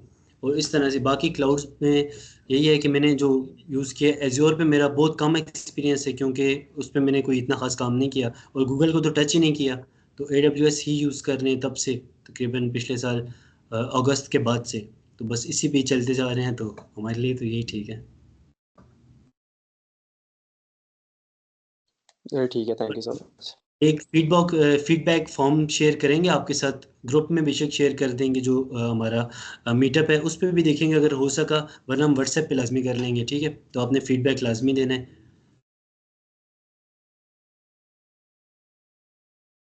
ओके, ओके, सो अल्लाह हाफिज़। और लिंक्डइन पे फीडबैक ज़रूर शेयर कीजिएगा। आई होप कि आप लोगों ने पिक्चर्स वगैरह बना ली होंगी, और एक अच्छी सी डिस्क्रिप्शन बनाएंगे और टैग करेंगे AWS IIUI को, और साथ ही उज़ैफ़ा भाई को भी। तो अल्लाह हाफिज़, और इंशाल्लाह नेक्स्ट बूट कैंप में मिलेंगे हम आपको, या वर्कशॉप में, या इसी तरह एक अच्छे से इवेंट में। सो अल्लाह हाफिज़। जस्ट थम्स अप कर दें सो आई नो कि आप सब अवेलेबल हो यहीं पे। ओके, अल्लाह हाफ़िज़। Okay, thank you.